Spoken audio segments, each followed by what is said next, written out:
Welcome to The Explainer. Today, we're diving into a small but honestly super powerful piece of the National Electrical Code. It's one of those rules that can save a project a ton of money, but only if you know how to use it right. We're talking about NEC 220.56, and you guessed it, the debates it always seems to start. All right, so here's how we're going to break this down. First, we'll look at the big problem this code is actually trying to solve. Then, we'll decode the rule itself piece by piece. After that, things get interesting. We'll explore where the language gets a little fuzzy, see a real-world fight it caused, and then we'll wrap up with how you can actually use this thing correctly. So let's start with a puzzle that pretty much every engineer and electrician runs into. How do you size the electrical service for a commercial building without, completely blowing the budget? I want you to imagine you're designing a big building, say a lab or a huge office cafeteria, and you've got dozens of the same appliance. We're going to look at a real case with over 40 freezers. Now, if you just took the maximum power rating from the little sticker on the back of every single one and added them all up, you would end up with a number that calls for a massive, crazy expensive electrical service. It'd be way, way oversized for what the building actually needs. And this is exactly where the National Electrical Code, the NEC, gives us a really clever tool to solve this. It's called a demand factor, and we find it right in section 220.56. So what this rule does is actually pretty simple. It just acknowledges reality.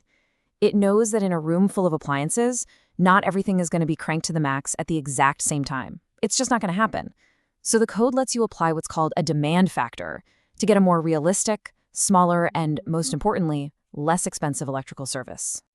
Now, of course, you can't just use this anywhere. You've got to meet a few conditions. It has to be in a commercial space, not a house. The gear has to be a certain size. But here's the most critical part, the one that causes all the arguments.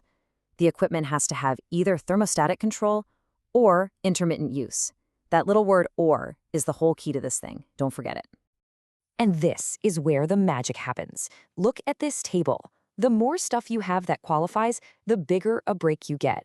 Once you hit 6 or more pieces of equipment, you only have to calculate for 65% of their total load. For that project with 40 freezers, that is a massive difference. We're talking huge savings on wire, on panels, on the whole shebang. But, and this is important, there's a catch. The code puts a floor on this. It's not a free-for-all. No matter how many appliances you have, your final number can never be lower than the full power of the 2 biggest energy hogs on that circuit. This just makes sure the system can always handle a realistic worst-case scenario. Okay, so we've got the rules down, but now we get to the first gray area. What exactly is kitchen equipment? And does it have to be, physically located in a room called the kitchen? And this question from a pro on an electrical forum just nails it. This is the core of the problem. What about the fridge in the office break room or the microwave in the pantry? The code section is called kitchen equipment, but how literally are we supposed to take that? And here's a really sharp take from another person on that forum.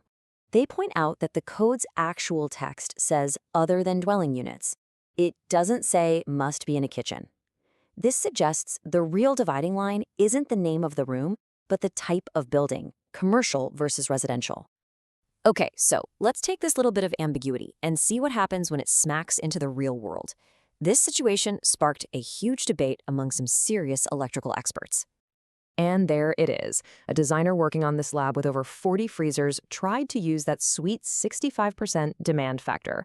But the city plan reviewer, the person with the stamp, also called the AHJ or authority having jurisdiction, shot it down. Why? Because it was a lab, not a kitchen. End of story. So the whole argument really boiled down to this. The designer's saying, look, it's a refrigerator. It has a thermostat, it qualifies. But the reviewer's coming back with, no, its function is what matters. It's holding lab samples, not sandwiches. Therefore, it's lab equipment. It's a classic case of what it is versus what it does. Now, this is the exact phrase in the code that the reviewer was probably holding on to. Someone in the forum debate highlighted it, arguing that the phrase use as kitchen equipment applies to the whole sentence. So if the freezer wasn't being used like kitchen equipment, it was out. But then you get this fantastic counter-argument. This expert is basically saying, come on, let's be realistic. Do we really think the folks writing the electrical code sat around worrying about what's inside the freezer? No way. They care about its electrical load, how it cycles on and off, not whether it's chilling biological samples or a bag of frozen peas. And this brings us right back to that tiny but absolutely critical word, or. The designer supporters slammed this point home. The code says it means either thermostatic control or intermittent use.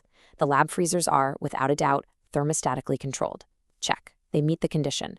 So the argument goes, what they're being used for doesn't even matter. So after all that back and forth, what are the big takeaways for you? How do you actually navigate this on your own projects and not get your plan sent back with a big red no? Okay, here's a pretty simple way to think about it. Step 1, is it a commercial building? Not a house? Good. That's the easy one. Step 2, does the equipment have a thermostat or is it used on and off? And step 3, this is the big one. Be ready to explain yourself. Know these arguments we just went over so you can walk the plan reviewer through your logic. Because here's the most important rule of all. At the end of the day, you can have the best argument in the world, you can quote the code chapter and verse, but the local plan reviewer or inspector, the AHJ, they have the final word. Their interpretation is the one that gets your project approved. And that's really the big lesson here, isn't it? The code gives us the rule book, but the game is still played by people. Knowing the gray areas, understanding why people might disagree is just as important as knowing the rules themselves. It's what prepares you to have that conversation with the one person who acts as the final referee on your project.